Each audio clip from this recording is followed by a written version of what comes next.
Hey Waffle Gang, I do hope you are well. My name is Mark and today we're checking out some more Reddit stories, and if you do love a Reddit story, why not consider hitting that like, subscribe, maybe that notification bell too.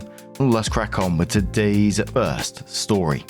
Much love, guys. Now today's first story is titled, My 22 female boyfriend 24 male wants me to fill out a form if I'm upset about something. Oh bloody hell. Here we go once again. I've been with Jack for 1 year and 1 month now. Our relationship is unique, one because of my boyfriend's way of dealing with issues. He's an incredibly logical and organized person. He likes order and categories and lists. It's one of the things I've always adored about him and found incredibly interesting. He doesn't see the world the way other people do. He amazes me.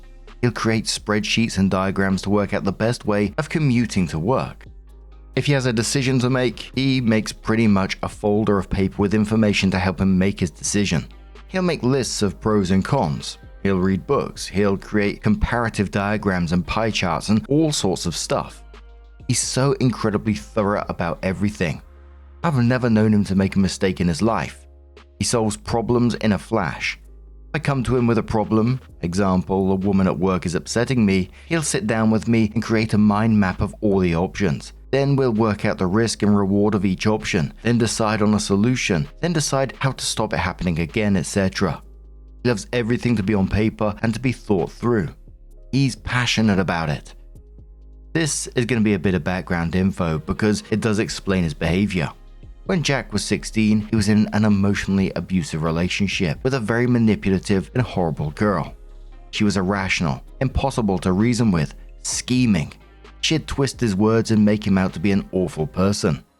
Every day he was at blame for something and could never do anything right to her. After 2 years they broke up and recognized that he'd been in an abusive relationship, and he came up with a solution, as he always does. So he read a ton of books, visited a therapist, did a lot of research. He's pretty much an expert on relationships and people. He has created a million different theories, approaches, methods of dealing with problems. He's created categories and labels for every kind of behavior and interaction between people. He could write books on it. He could teach this stuff. He could be a psychologist. It astounds me the amazing things he comes up with. The way he manages to put things into words and explain them so eloquently is mind-blowing to me. He's so incredibly intelligent. He can read people and situations so well. He's like Sheldon Cooper, but can apply his intelligence to dealing with people, which led him to come up with this form. If I'm upset, annoyed, if there's any kind of problem between me and Jack, I have to fill out a form. It's very detailed and thorough.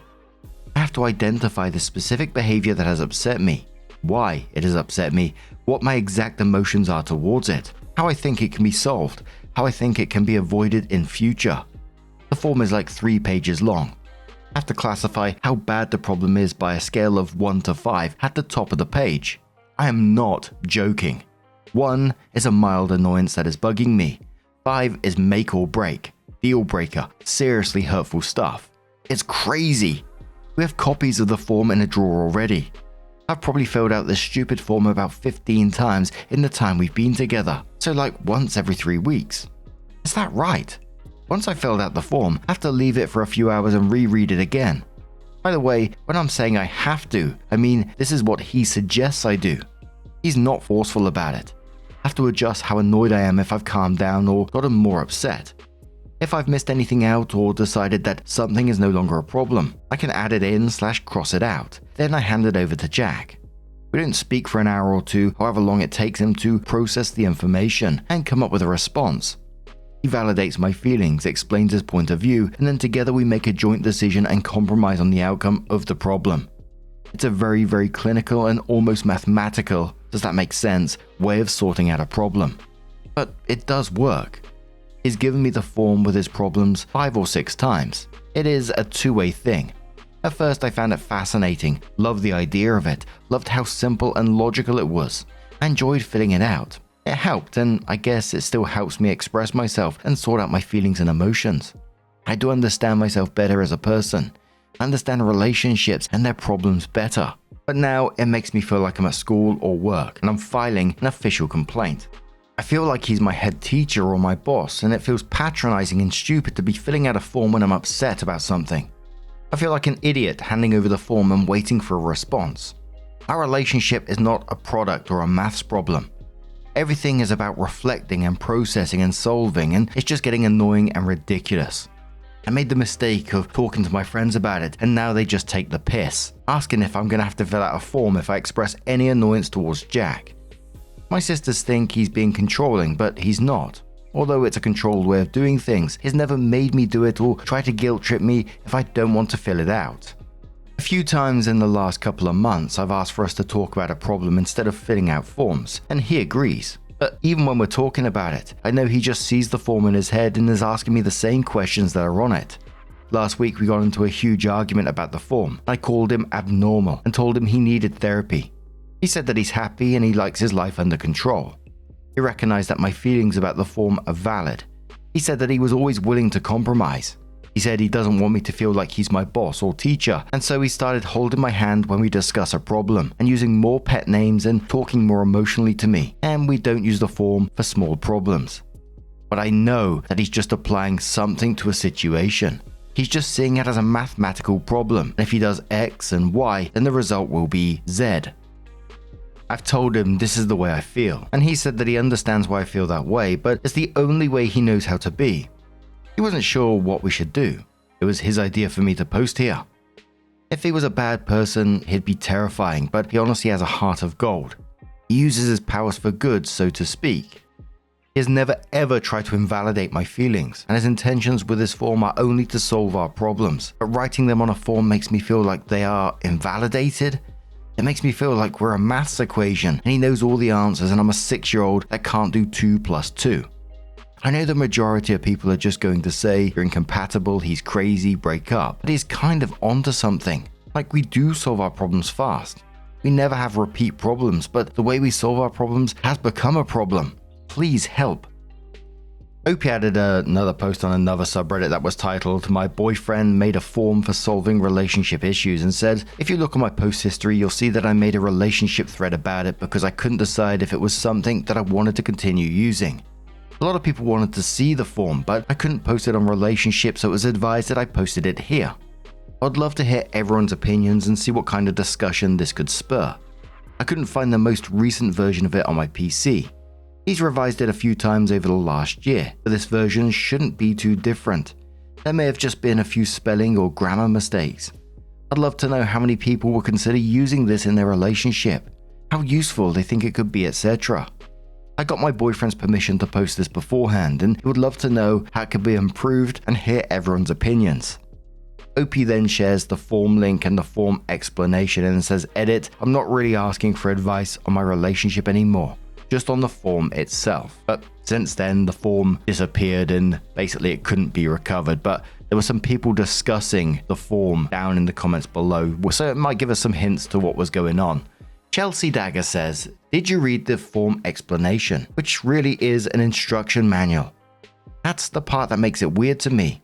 I've given the advice to friends and followed the advice myself to write down thoughts before discussing something, and something if it's stressful. It can help to write out a letter to someone to explain your feelings if you don't think you can easily speak it out loud. With that in mind, here is the breakdown to me, including the issues I have with this approach, specifically because of the instructions for the form." The commenter quotes level of concern and says, "Is the most confusing part of this to me. It's pretty difficult to rate feelings on a scale of 1 to 5, and the examples given seem disproportionate. Example for 5 being the highest level of concern is Mary wants a baby, John doesn't, so he refuses to have sex with Mary. Mary sleeps with a co-worker in an attempt to get pregnant, and says, 'I'm sorry, but a form won't exactly help in this case.' It also uses the example of abuse, which again, the form would only hurt there." The commenter quotes explain the situation and says, "This is actually a good one, because you're writing out the situation as you saw it. That's a good starting point for any discussion, where you would each show the other how you saw a situation, and that could clear up a lot of misconceptions and resolve it right there. Not every time, mind, but sometimes." Quotes bullet point the behavior and then says, "This seems one more of the corporate-y parts of the whole thing, less orientated towards discussion, more towards something that would simply be documented." Quoting, "What needs do you feel were not met?" And then says this is a fantastic question that more people should ask and answer in a disagreement. If you boil down feelings to your needs, that's an incredibly healthy way to approach it, and writing it out for yourself before discussing it is something that can help. Quoting, "Where do you feel the threat lies?" and says feels oddly worded and I feel would be difficult to pin down, either in writing or in a discussion. Quoting, "One event or ongoing," and says again, seems more for me than discussion orientated. Quoting again, "How would you have liked the situation to have been played out?" and says it is often a pointless exercise because you're going over the past. I get the general idea. A better question, given the example, may be what would make you feel better in a similar situation, and says I should finish this later, but I need to run and do something. Overall, I guess the format of having it in a form feels a bit condescending to me. Like, yes, we can have problems, but they can all be solved via paperwork. It feels more like a complaint form that you give to someone in HR than something to actually start a conversation. I think the idea behind it is sound, but the approach could use some polish is all. Even if you just had all these questions written out as a reminder instead of a form to print out and write on would be a better approach. Picturing pulling out a form every time you got an issue and then having to hand it in feels absolutely wild to me because, don't get me wrong, writing down your thoughts before a conversation, a difficult conversation, I think is a good thing. I do it myself. Sometimes when you're emotional and can't get your words out properly, your brain's jumping all over the place. I think putting on paper helps you figure out what you're actually upset about, what you want to say, and writing a letter or notes on your phone or whatever, I think it works. But the image it gave me in my head of going to your partner and then your partner turning around, right, I need you to fill out form 27B or whatever it is, and then submit it for review is like, nah. Because it did come across to me as like some sort of like support ticket system, didn't it? Instead of just handing a letter over why this hurt my feelings and what we could do to get past it, you've got this form, a tick box exercise, where then you get a reply some point later. And of course, in the comments, there was a lot of people talking about autism and OCD, a combination, and various other things as well. But I couldn't help but thinking about the start of this when Opie was talking about all the various forms and pie charts and all this kind of stuff he's got. Like he makes one decision and suddenly he's got spreadsheets about it. I just kind of think, how much data is this guy sitting on? But OP does come in with her update and says, I posted this update yesterday, but it was removed because I didn't post a link to the original post. I did though. Then OP shares a link and says, I also posted on /self so that I could post a link to the form and ask for people's opinions on it. I showed my boyfriend the thread and he said different strokes for different folks. I decided after posting the thread that I wasn't going to break up with him and that we were just going to use the form less, in the hopes that in the future we'd be able to get rid of it completely. Well, 2 weeks later and Jack told me he wanted to buy a new hard drive because his laptop was running really slow. I bloody wonder why. To cut a long story short, he went out and logged onto his laptop, determined to fix his laptop before he went and wasted money. What I found were hundreds and hundreds of folders of documentation and data surrounding his life, some of it including our relationship. There was a lot of data about the amount of sex we have, his masturbation habits, things like that. Data about what time he wakes up in the morning, what time he has lunch, the weight of his meals, how many minutes he exercises for, what time he leaves for work. He measures his blood pressure, how many texts he sends a day. Absolutely ridiculous things like that. The data starts in 2010. He's been doing this for 5 years, since he was 19 years old. I had absolutely no idea.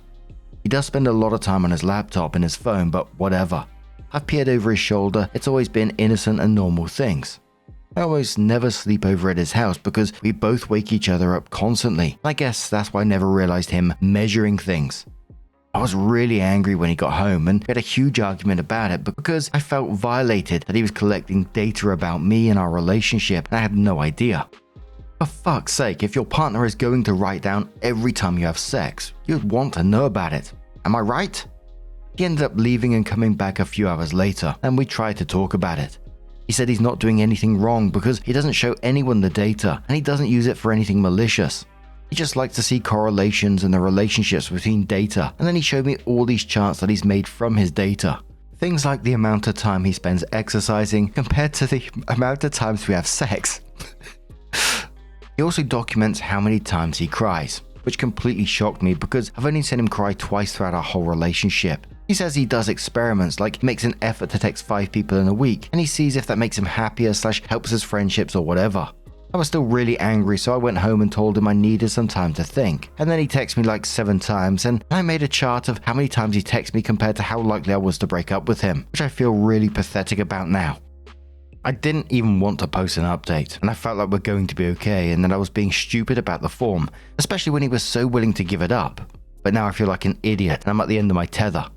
I feel like a science experiment to him. I feel like there's a whole side to him that I've never fully seen or been aware of before.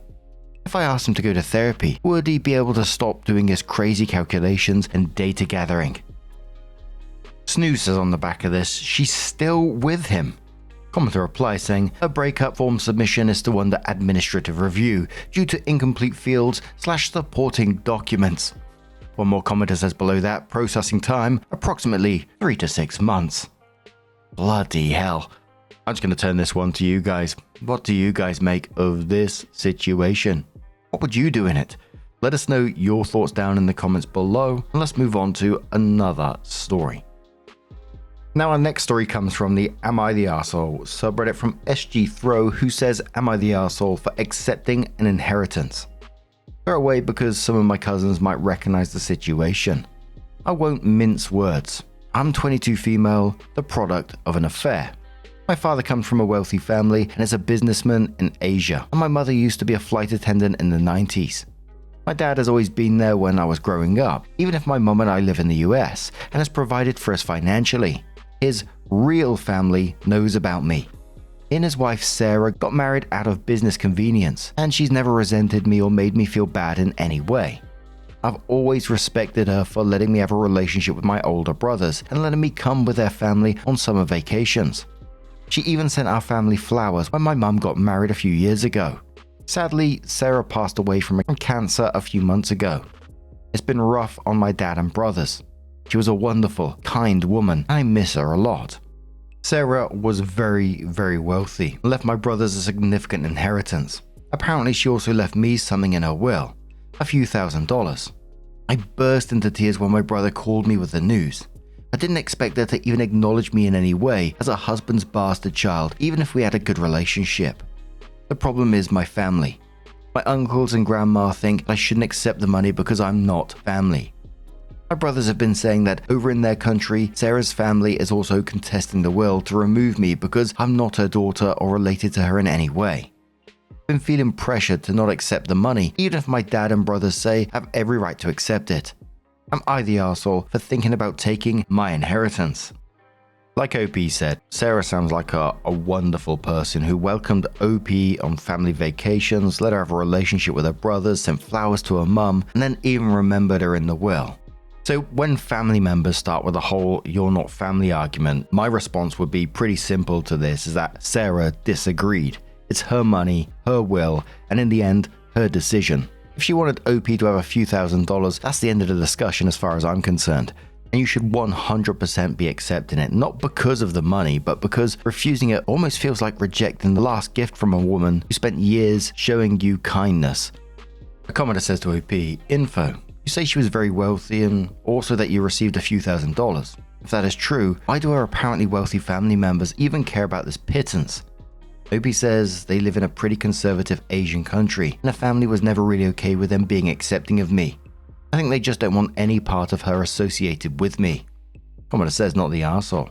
She wanted you to have it. Why should other people, even family, have a greater say in what she does with her money than her? If she were alive, is this what she would have wanted? Clearly not. She put it in writing. Again, respect her wishes. The commenter says, in Asian cultures, especially with wealthy families, it's all about outward appearances and perception. Money is just a tool used to control that.